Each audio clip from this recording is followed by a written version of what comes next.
Bom dia, tudo bem, pessoal? No vídeo passado eu falei sobre o crescimento tecnológico em velocidade exponencial. Hoje eu quero falar com vocês sobre disrupção. Não sei se vocês conhecem essa palavra, se sabe o significado dela e a importância de conhecer o significado dessa palavra no momento em que a gente está vivendo.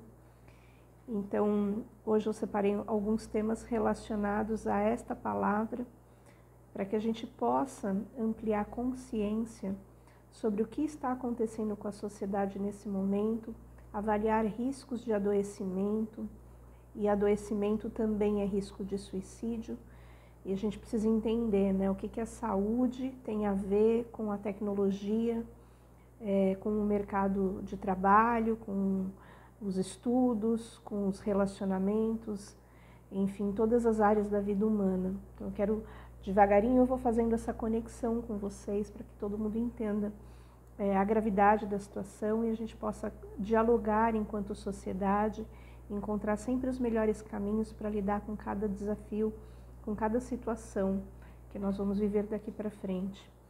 Eu tenho ressaltado isso, né, que nós estamos vivendo o início de uma nova era na história da humanidade e ter compreensão sobre o que está acontecendo é o que vai definir a qualidade de vida que nós vamos ter enquanto sociedade, a maneira como nós vamos nos relacionar, se vamos ou não adoecer, se vamos ou não entrar em colapso.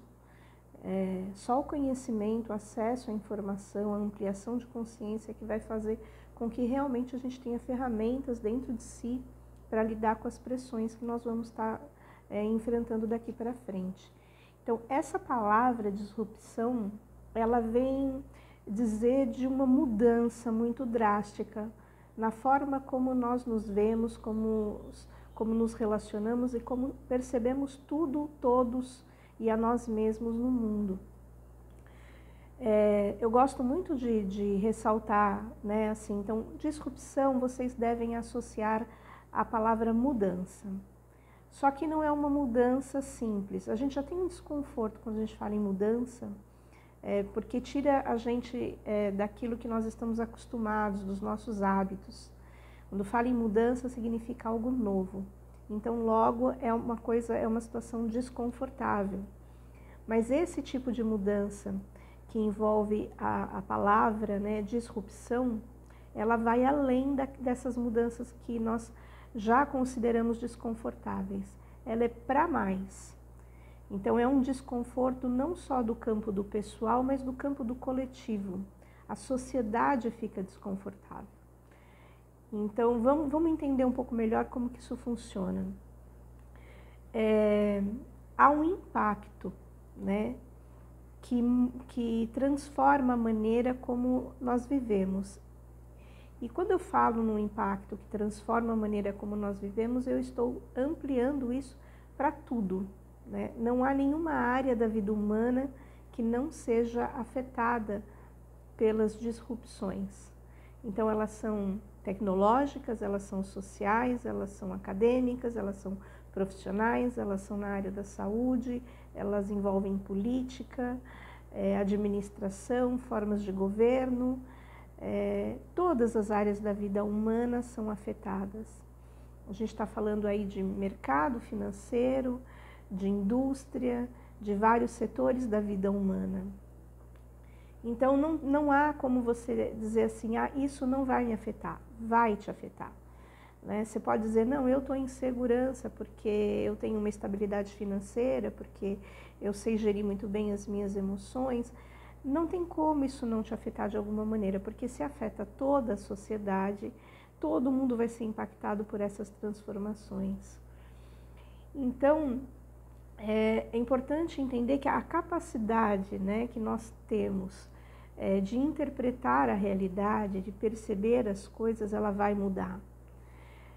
Quando a nossa capacidade de entender e de interpretar muda tudo, né? A visão que você tem de você muda. A visão que você tem do mundo muda. A visão que você tem sobre o trabalho muda. A sua ideia de estudo acadêmico, de profissão, de aposentadoria, muda. Então, o estilo de vida muda. Percebe como isso é amplo? E não muda tranquilamente, muda em velocidade exponencial, quer dizer, muda muito mais rápido do que a nossa capacidade de assimilar essas mudanças. Quando você pensa que já está ok, que você já se familiarizou, você já tem hábitos, uma rotina, um norte, um direcionamento, isso tudo lhe é tirado e você de repente não sabe mais o que fazer, como se comportar, qual o melhor caminho a seguir. Então, são mudanças constantes. Por isso que exige da gente uma mente sempre criativa e inovadora. Até aí, ok, né? Como eu falei no vídeo anterior, a gente vai desenvolvendo a capacidade de ter uma mente criativa. O problema é em que situação a gente está desenvolvendo essa mente criativa. Vamos pensar aqui, olha, quanto tempo a gente demora para processar e digerir mudanças? Quais são os recursos que a gente precisa ter para poder ter tempo para se reorganizar e modificar as coisas e se modificar e se encontrar dentro desses contextos disruptivos? Quando você não tem tempo para pensar, você se sente extremamente sob pressão. Então, é como se eu tivesse que tomar uma decisão e essa decisão tivesse que ser imediata, sem você ter tido condições de analisar riscos, de analisar benefícios. Você não tem condições de tempo mesmo, né, de você avaliar o que você vai fazer daqui para frente. Então, a gente acaba agindo pela pressão, a gente age por impulso e não por um raciocínio lógico, de uma maneira mais tranquila, de uma maneira mais sensata. Qual é o problema de você se sentir pressionado e ter que agir por impulso? Significa que a maneira como você se comporta no mundo vai ter uma consequência, né? Toda ação tem uma reação. E na maior parte das vezes, quando o comportamento é impulsivo, nós acionamos um sistema do nosso organismo de autoproteção, de autodefesa. É como se eu identificasse uma ameaça e diante dessa ameaça eu precisasse me proteger, né? Eu não sei exatamente do que eu tenho que me proteger, mas alguma coisa está acontecendo. E qual é a grande questão aí desses mecanismos impulsivos de autoproteção? Vamos entender, pelo menos basicamente, quais seriam esses mecanismos. Nós podemos fugir dessa situação, nós podemos enfrentar essa situação e lutar. Então, o ataque, a agressividade fazem parte desse processo. Você pode, de repente, ficar apático, fazer de conta que não é com você, que isso não está acontecendo, criar uma realidade paralela. A gente fala, né, assim, brincando, né, eu entro dentro de uma bolha e parece que eu vivo dentro dessa bolha e eu não quero sair dela, porque essa bolha é como se fosse um casulo, sabe, de proteção. Eu crio o meu mundinho ali e faço de conta que tudo isso só está acontecendo fora da minha realidade. Então, tem várias formas, né, de você lidar com isso. E então, esses mecanismos de proteção, eles estão envolvendo uma quebra de paradigmas. O que significa essa quebra de paradigmas? Significa uma quebra de ideias, quebra de crenças, quebra de valores.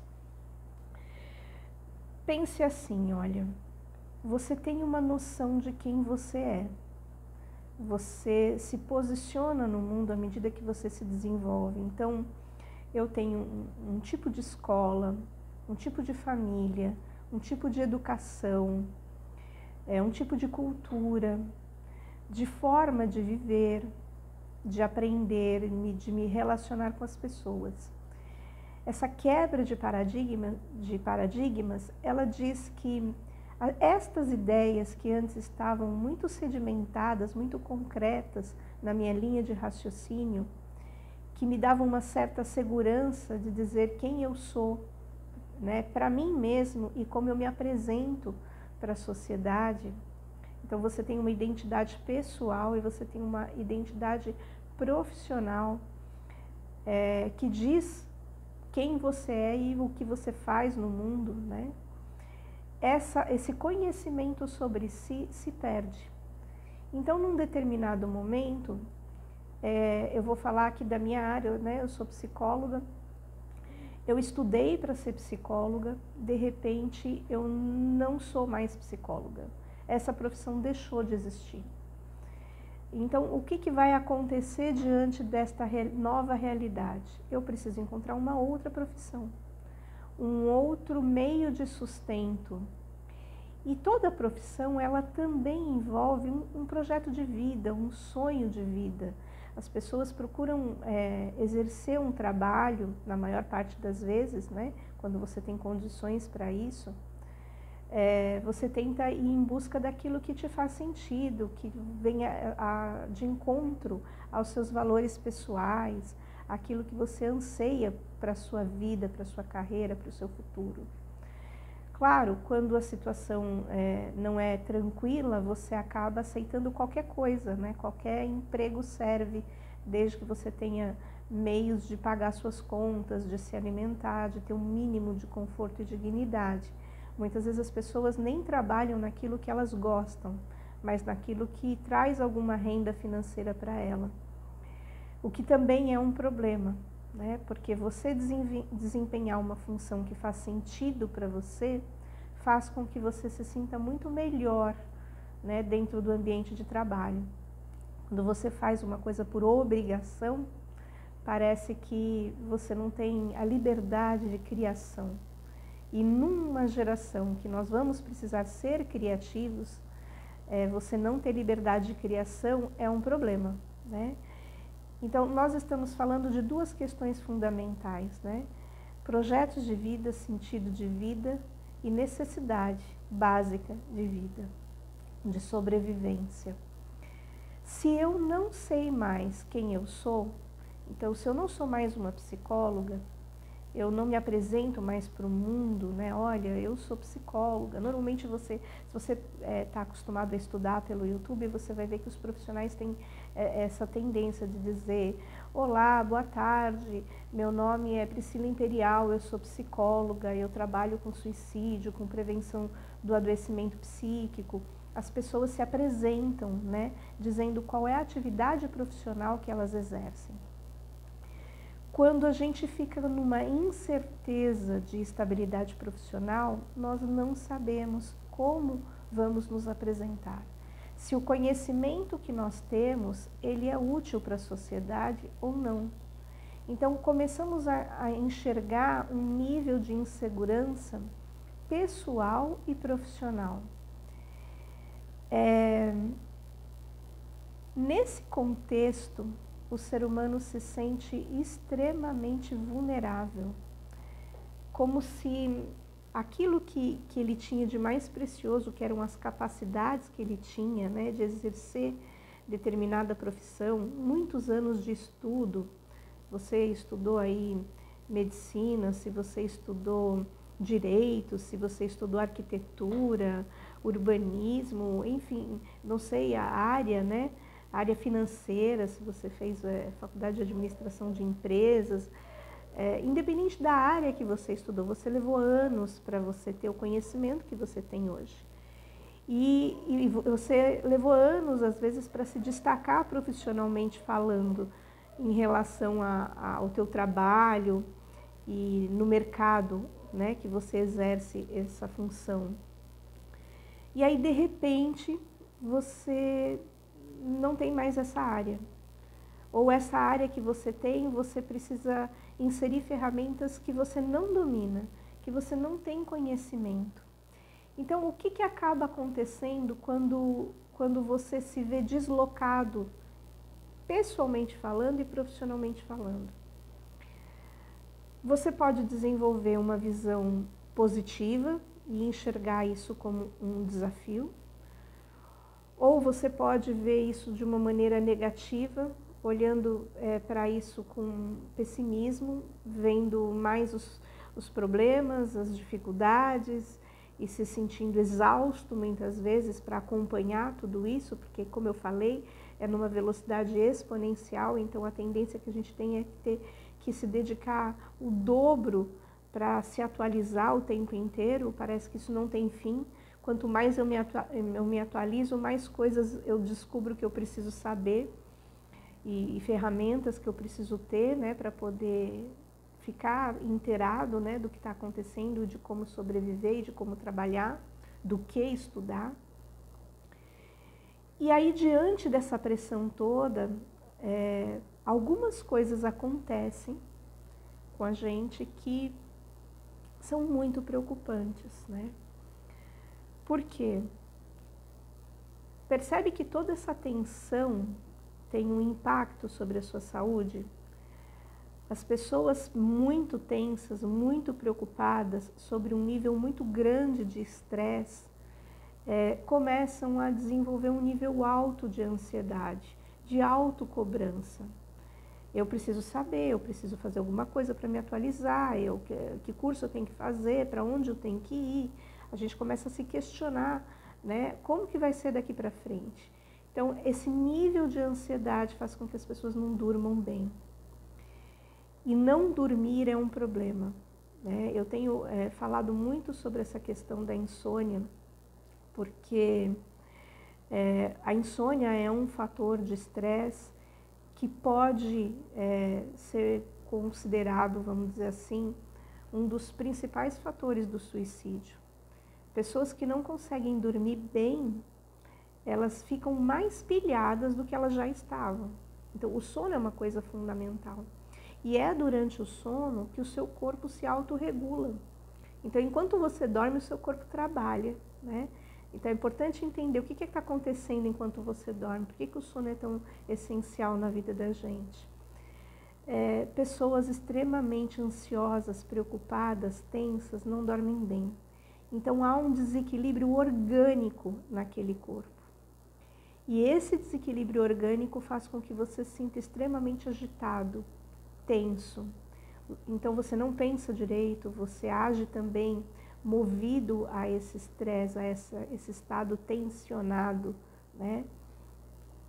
Sabe um exemplo bem bacana que a gente pode utilizar? Pensa numa bola de basquete. Se você pega essa bola de basquete e pressiona ela dentro de uma piscina, a força que ela faz para ir para cima, para sair da piscina é muito grande. E de repente essa bola escapa da sua mão e ela lá para cima, né? É mais ou menos essa pressão que a gente sente quando está submetido a um nível de estresse muito grande. Então é como se tivesse alguém pressionando a gente para afundar, e você tem quase que um instinto autoprotetivo que diz: eu só respiro na superfície. Então você vai jogar toda a sua força possível para sair daquilo. Esse mecanismo que a gente enxerga, né, de impulsividade, de tentar sair fora de uma situação, envolve atitudes precipitadas, atitudes que podem conduzir a gente a uma situação pior do que a gente já se encontra. Então, lembra quando eu falei, né, alguns comportamentos possíveis diante desse tipo de situação?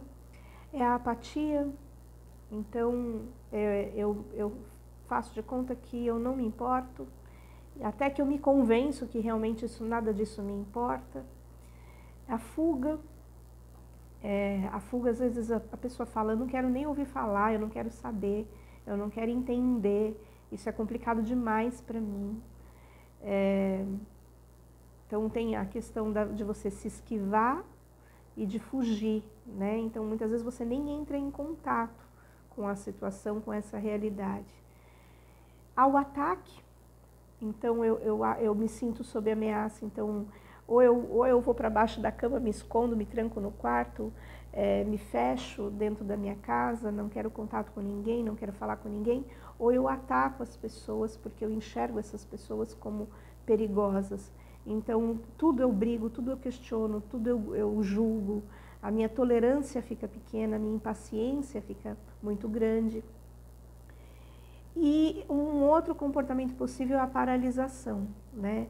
Então é como você entrasse em pânico e aí você não consegue pensar, agir, fazer nada, você para, né? O que isso significa? Que nós corremos o risco da sociedade como um todo ficar apática, fugir, atacar, então aumentar o nível de violência ou entrar em pânico.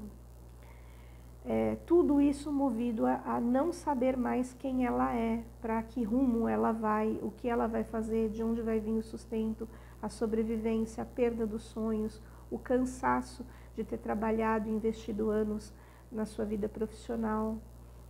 Uma sensação muito grande de incapacidade.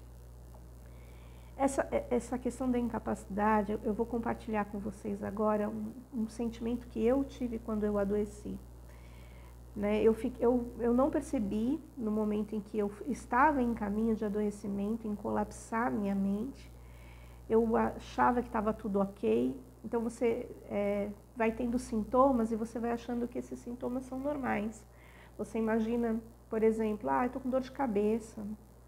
Então, eu vou tomar um remédio para dor de cabeça. Eu estou com dor nas costas, não estou me sentindo bem, parece que o corpo inteiro está doendo. Então, vou tomar um relaxante muscular.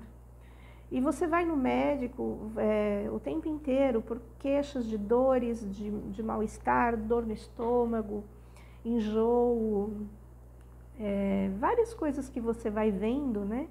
Um cansaço extremo, insônia. Então, a gente vai ao médico e pede remédio. E o médico dá o remédio pra gente. Aí o sintoma passa, mas nós não entendemos a origem do problema, o que está por trás desse problema. Então, o que aconteceu comigo nesse momento? Eu ia ao médico, tomava esses remédios, voltava a trabalhar, e eu fui tendo esse esgotamento e eu não percebi que estava me esgotando. De repente, o número de horas que eu dormia foi diminuindo.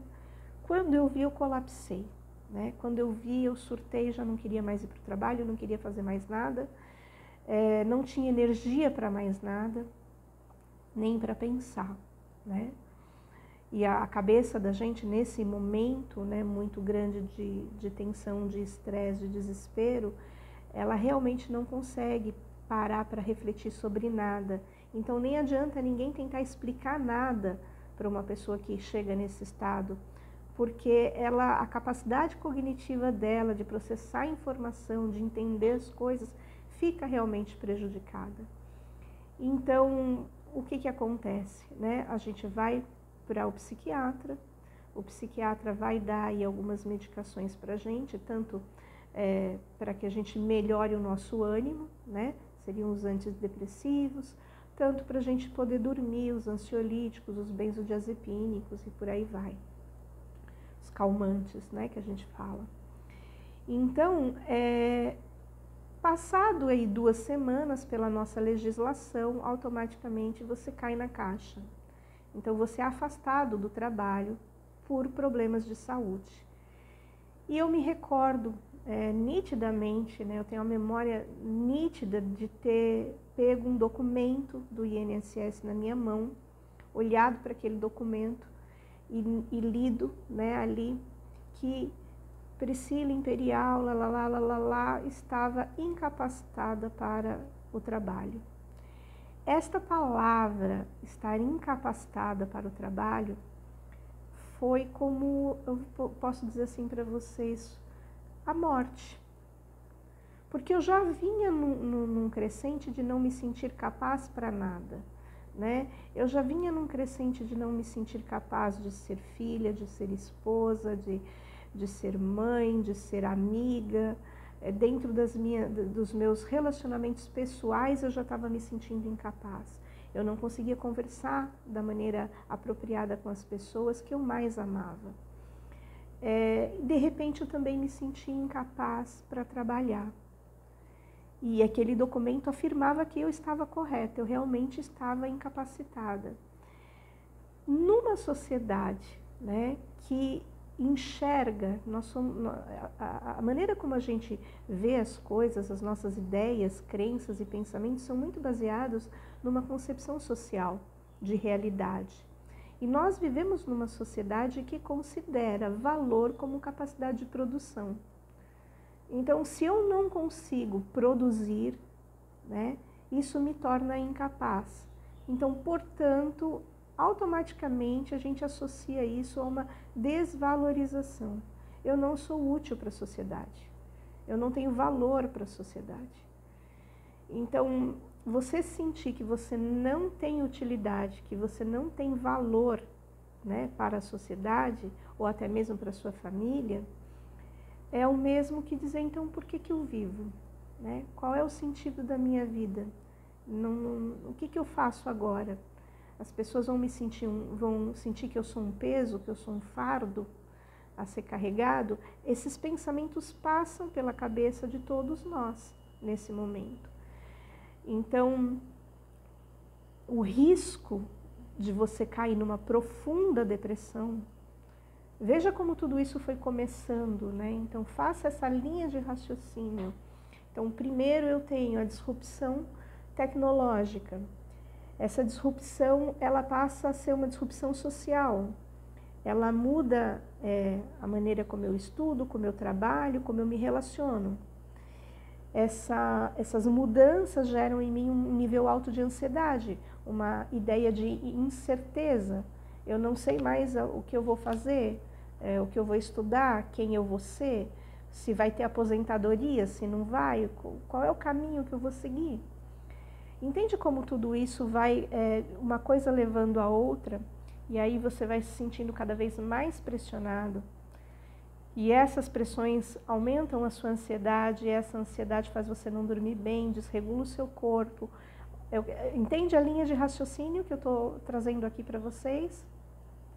Então, tudo isso faz com que nós estejamos em caminho de adoecimento psíquico severo. E nós não estamos falando de uma pessoa, né, adoecida psiquicamente dentro de um contexto de uma empresa, em um trabalho específico. Nós estamos falando que várias profissões deixam de existir, as que permanecem sofrem grandes mudanças, que geram nas pessoas todo esse processo de pressão, de ansiedade, de desespero, de sensação de desvalorização, de perda de identidade pessoal e profissional. Então, esse comportamento impulsivo, apático, violento, de fuga, de negação de realidade, de pânico, começa a acontecer com muita frequência em todos os lugares, dentro das escolas, dentro dos trabalhos, no sistema de saúde, no mundo empresarial.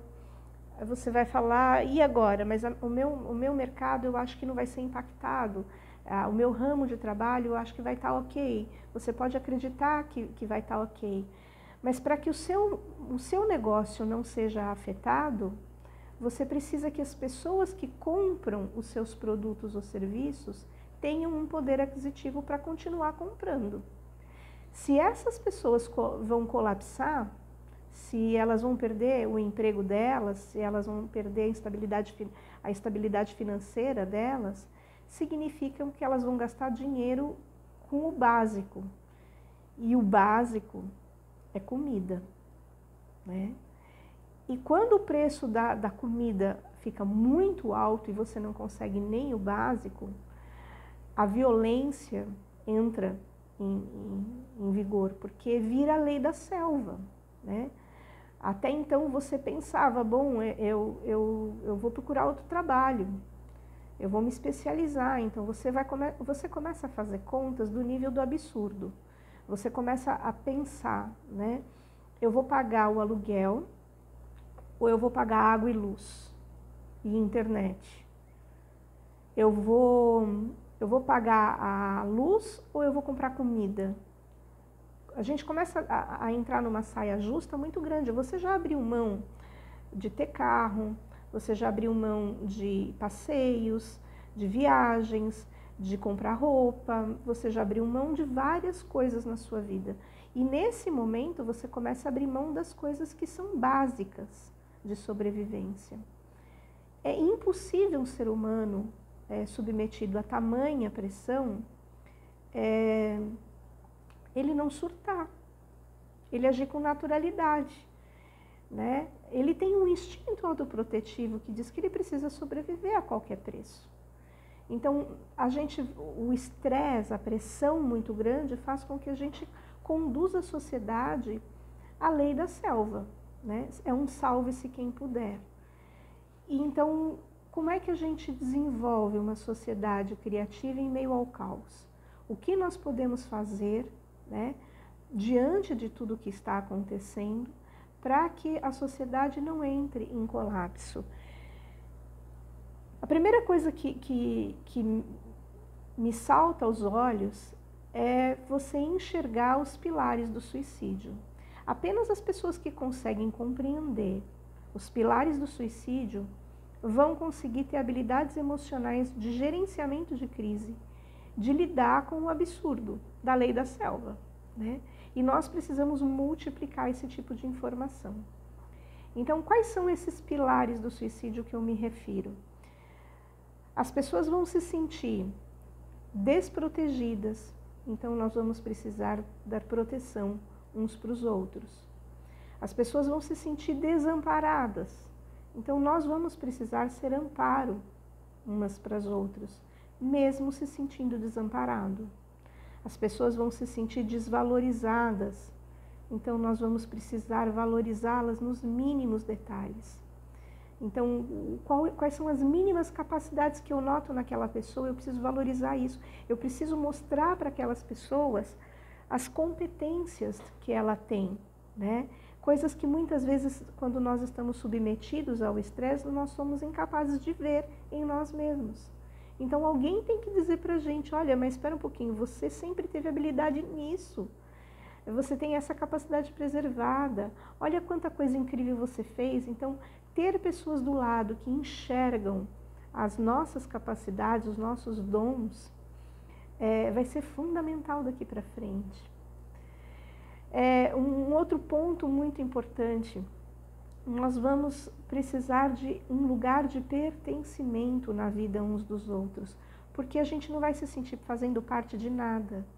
Eu era do nicho da psicologia, eu era do nicho da saúde, eu era muito bem reconhecida enquanto profissional nesta minha área. Eu era do nicho do direito, eu era do nicho da arquitetura, do urbanismo, eu era do nicho... não importa qual é o seu trabalho, eu era professor, cada um vai ter ali o seu desafio profissional e vai olhar para isso e vai falar, bom, eu não me sinto mais parte disso. Eu era policial, eu era militar, eu era bombeiro, o que eu era, né? O que eu fazia? E hoje eu olho para isso e eu falo, eu não vejo mais condições de exercer essa minha profissão. Então eu me sinto despertencente. Quando a pessoa se sente despertencente, desvalorizada, desprotegida, desamparada, ela tem uma sensação de perda de sentido da vida, perda de esperança nas coisas. Então, promover, né, um lugar de pertencimento e um lugar de esperança também é fundamental na nossa sociedade. O que eu posso fazer para que aquela pessoa que convive comigo, seja na minha casa, no meu bairro, na minha comunidade, na minha igreja, na minha instituição religiosa, dentro da minha escola, do meu trabalho, da minha faculdade, o que eu posso fazer para que essa pessoa se sinta parte, integrante, né, desse sistema, dessa vida, do coração um do outro? Isso é fundamental. Então, nós precisamos oferecer tudo isso que a gente fala que quando não temos, a pessoa prefere estar morta do que estar viva. Uma pessoa, ela não tem o desejo de morrer, né? Porque se vocês pensarem, o que move o desejo das pessoas? Eu tenho o desejo de comer um chocolate. Eu conheço o sabor do chocolate. Eu sei o que é o chocolate, eu já provei o chocolate. Eu tenho desejo de, não sei, provar, eu tenho desejo de voltar a Salvador. Eu já estive em Salvador, achei um lugar maravilhoso para ir. Eu fui para Salvador, eu conheço Salvador, eu quero voltar lá porque foi uma experiência agradável que eu tive. Então, você tem uma noção, né? O desejo, ele diz para você que você já tem uma ideia sobre aquilo ou aquele lugar.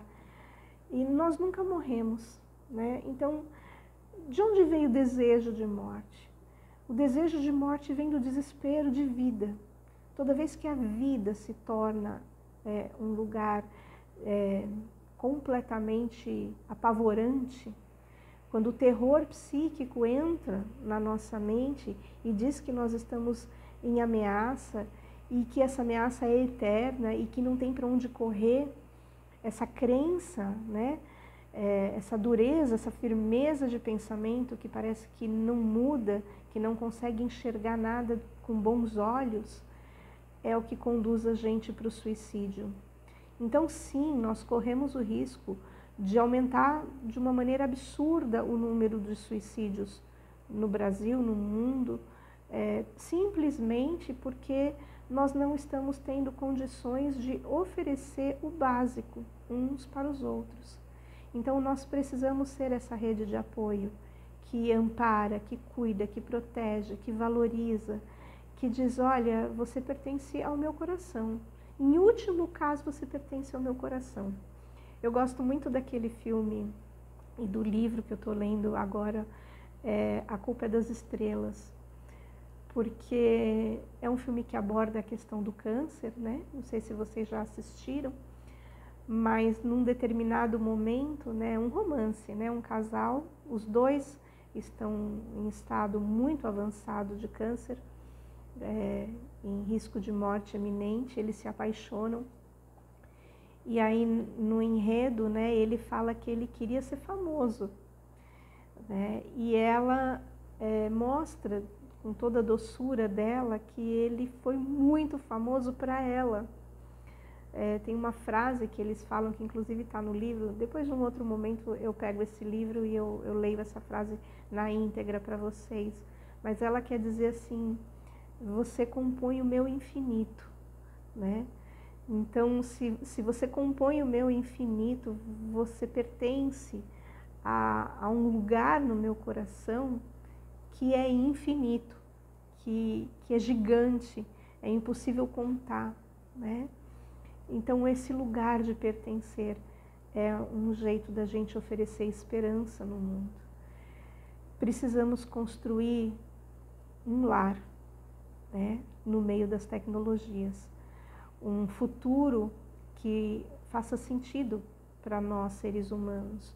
Um mundo onde nós usamos a tecnologia e não somos utilizados por ela.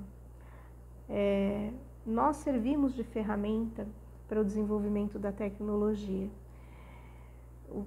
Tudo que há dentro, né, da tecnologia foi criado pelos seres humanos. Às vezes eu me questiono, né, porque a tecnologia é uma criação humana e hoje nós vamos usar essa tecnologia de uma maneira completamente inusitada, diferente de tudo que nós conhecemos. Eu não sei se você me segue nas minhas redes sociais, mas eu fiz uma postagem no Instagram, ainda deve estar disponível, eu fiz ontem, então acho que ainda você consegue ver, se você está vendo no dia de hoje, domingo, você ainda consegue acessar essas postagens. Mas eu deixei no feed também. Foi um texto que eu montei, que eu elaborei junto com o ChatGPT. Então eu fui fazendo perguntas para o ChatGPT e ele foi me respondendo.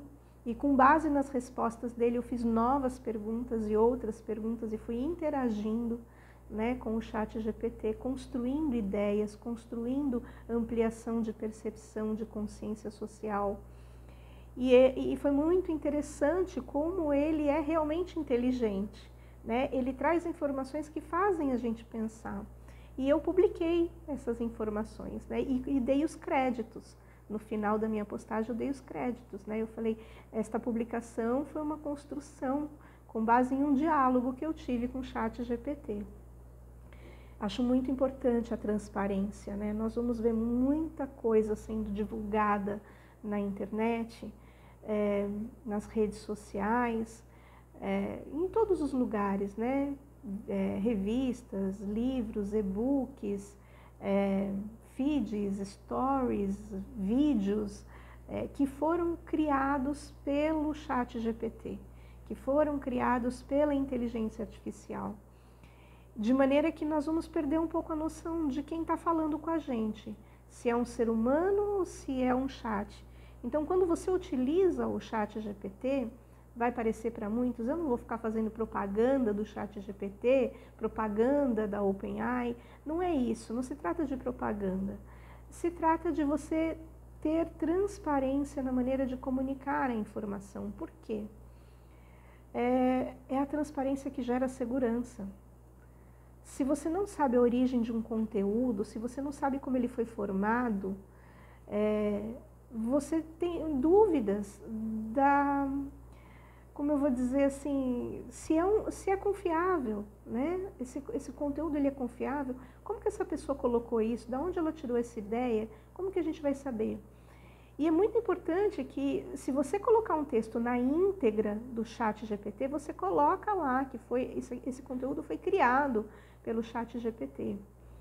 Se não foi na íntegra, coloca que foi com a colaboração dele, né? Por quê? Porque o que está lá é questionável. Eu questionei várias vezes o que o ChatGPT foi me falando. Eu não fiquei com uma palavra única.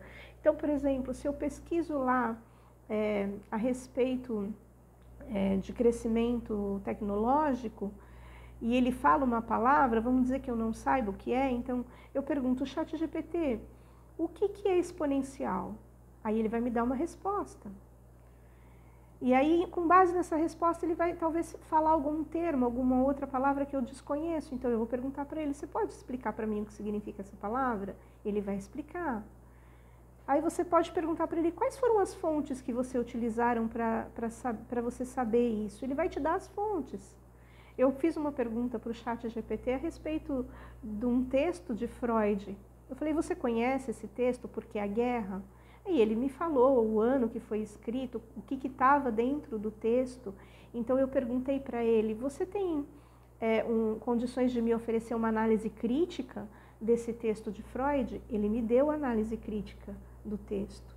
Então, a maneira como nós perguntamos as coisas para o ChatGPT é fundamental, porque é uma ferramenta que tem muito dado dentro dela, né? Uma quantidade infinita de dados.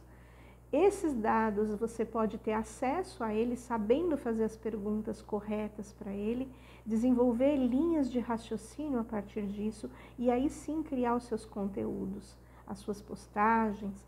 Otimiza? Claro que otimiza. Abre sua mente para pensar coisas que você nunca havia pensado. É perfeito. Nesse sentido, ele é perfeito. Então, vamos começar a utilizar essas ferramentas de uma maneira sábia, né? Com sabedoria.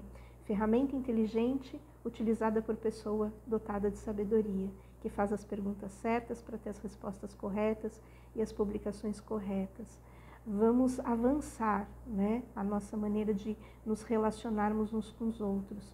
Cada dia que passa, nós somos convocados a sermos mais humanos, a sermos mais parceiros, desenvolver vínculos de confiança, sermos transparentes na maneira como nós nos colocamos na vida uns dos outros. Sem isso, o mundo vira um caos. E dentro de um mundo surtado, desesperado, não há espaço para a vida humana.